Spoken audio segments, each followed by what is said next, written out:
The path to the NFL is extremely difficult. However, it is easy to think that if you are the #1 ranked recruit in the country, it guarantees an easy ticket to fame, fortune, and Hall of Fame praise. Yet, this is rarely the case. In this video, we will be looking at the #1 high school recruits from each year in the 2000s. We will take a deep dive into how their careers turned out and see how they did in the NFL. 2000, DJ Williams. Running back and linebacker DJ Williams dominated coming out of De La Salle High School. He then joined another great team at the University of Miami heading into college. He helped lead Miami to a national championship and was a semi-finalist for the Butkus Award in his college career. DJ Williams was drafted by the Denver Broncos with the 17th overall pick in 2004. He was quietly a very productive starter and ranked second in the league in tackles in his 4th season. Although issues off the field started to impact his NFL career. He pleaded guilty to driving drunk in 2005, then he got his second DUI in 2010, and he failed a drug test in 2012. Along with that, injuries caused him to miss a lot of time. That led to his departure from Denver and ultimately failing to stay in the league. DJ Williams never made it to the Pro Bowl or earned any awards in the NFL, although he put together a very solid 11-year career. 2001, Kevin Jones. Blazing fast running back Kevin Jones was a football and track star from Chester, Pennsylvania. He chose to attend Virginia Tech and he rushed for over 1,647 rushing yards in his junior season. Following that, the Detroit Lions drafted him with the 30th overall pick in the 2004 NFL Draft. Kevin Jones put up over 1,000 yards in his rookie season, although the rest of his career was a letdown. He struggled with injuries and production. The Lions released him on March 13, 2008. He had a 2-year stint with the Bears, but they released him after an injury. He tried to keep his football career alive in the UFL, but the injuries kept coming back. That was the end of his football career. 2002, Vince Young. Vince Young had it all. NFL size, big-time arm, and great running ability. He took his talents to Texas University following high school, where he led Texas to a national championship in his junior season. He won an insane amount of awards in his college career and even appeared on Jay Leno. He was a superstar. Following that, Vince Young was drafted 3rd overall by the Tennessee Titans in the 2006 draft. Vince Young played out his rookie contract with them. In that time, he won Offensive Rookie of the Year and earned 2 Pro Bowls. The Titans did not re-sign him and he spent 1 year with the Eagles before falling out of the league. His NFL career was a mess. He had terrible stats, a lot of drama, and off-the-field issues. 2003, Ernie Sims. Coming out of Tallahassee, Florida, linebacker Ernie Sims played varsity high school football as an 8th grader. He was truly special and attended Florida State University. Adding to that, he was an All-American in his sophomore season.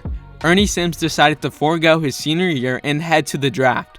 The Detroit Lions selected him with the 9th overall pick in 2006. He played decent in his first 4 years, nominated as a captain for the 2007 Lions, but they traded him to the Eagles in 2010. He was not able to be successful there and ultimately left them a year later, joining the Colts in 2011, then spent 2 years with the Cowboys before signing with the Cardinals in 2014, but he was cut the same year. He ultimately fizzled out of the league. 2004, Adrian Peterson. Adrian Peterson was a 3-sport standout from Palestine High School in Texas. He was truly a generational talent and could have easily been an Olympian in track and field. But he pursued football and went to Oklahoma University, where he rushed for almost 2,000 yards in just his freshman season. He kept that same level of play for the rest of his college career. Heading into the 2007 NFL Draft, he was selected 7th overall by the Vikings. Adrian Peterson lived up to every ounce of the hype that was around him. Not only is he still in the NFL today, but he is a first ballot Hall of Famer and will no doubt go down as one of the best to ever do it. 2005, Eugene Monroe. A New Jersey native, Eugene Monroe was a monster on the football field. I would not be surprised if it was his goal each play to inflict as much pain as possible on his opponents. He attended Virginia University after high school. He was as consistent as you could be and hardly ever allowed any pressures. Eugene Monroe was selected 8th overall by the Jacksonville Jaguars in the 2009 NFL Draft. He was a consistent starter throughout his career, but in 2006 he retired due to the toll the game took on his body and brain. He did not really live up to the expectations of a top 10 draft pick or a number 1 overall high school recruit, but he did have a moderate career. 2006 Andre Smith. A pancake machine, Andre Smith was an athletic freak. He is 6'7" and 335 pounds. A guy this big should not be able to move like this. He won Mr. Football for the state of Alabama, the only offensive lineman to ever win it. He then went to Alabama University and was an instant starter from day one. His college career was just as good as his high school career. Andre Smith was drafted 6th overall by the Cincinnati Bengals in the 2009 NFL Draft. Injuries sidelined him for a lot of games in his first 2 seasons, but he became a very sufficient starter for the Bengals in his 3rd season, although the Bengals let him walk in 2015. Since then, Andre Smith has bounced around the league and is currently serving as a backup on the Ravens. He put together a respectable NFL career, but has not really stood out in any way. 2007 Joe McKnight. Running back Joe McKnight was the best athlete on every field he touched growing up in Louisiana. He chose to go halfway across the country and play for USC after high school. His college career did not live up to the hype, rushing for over 1,000 yards only once. Joe McKnight decided to forego his senior year in 2010. He flew under the radar to the 4th round, landing to the Jets with the 112th overall pick. He struggled transitioning into the NFL and only found success as a kick returner. The Jets cut him after his 3rd season with the team. He then signed with the Chiefs, but he suffered a torn Achilles tendon during a practice.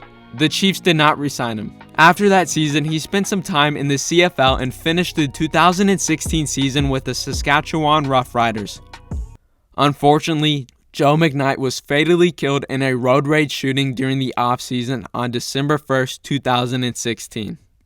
2008 Terrelle Pryor. Terrelle Pryor seemed like the type of player you would create on Madden. He is 6'4" and can run a 4.4. He decided to go to The Ohio State University, instantly helping the Buckeyes win the Big Ten championship in his sophomore season. But he was exposed for selling memorabilia in his junior season and decided to go to the NFL. The Raiders drafted him 1st overall in the 2011 supplemental draft. Terrelle Pryor was a backup in his first 2 years, but he got an opportunity to play in his 3rd season. He was, well, terrible. Terrelle Pryor never improved as a passer, so the Raiders traded him to the Seahawks on April 21st, 2014. He then bounced from team to team until his agent announced he was willing to play wide receiver. The Browns gave him a chance. He broke out and caught for over 1,000 yards and 4 touchdowns in his 2nd season with them. Unfortunately, that was a 1-year wonder. Terrelle Pryor went to different teams and could not replicate the success. Most recently, he was cut by the Jaguars in 2019 and has yet to make another team. 2009 Matt Barkley. Attending prestigious football high school, Mater Dei, Matt Barkley was a star. He attended USC and finished 6th in Heisman voting in his junior year. Although he decided to stay his senior year, but that was a mistake. He injured his shoulder and USC finished 7-6. That led him to fall down in the 2013 draft, where the Eagles selected him with the 98th overall pick. Matt Barkley got an opportunity to start in his rookie season, but he did not play good at all. He threw 4 interceptions and had a 44.6 passer rating. Since then, his NFL career has been an underwhelming one, serving only as a backup. As of today, he is currently the 3rd-string quarterback on the Carolina Panthers. I find it interesting that Adrian Peterson is the only player on this list that became successful in the NFL. Who do you guys think is the most surprising player on this list? I hope you guys enjoyed the video. Alright, I'll see you guys next time.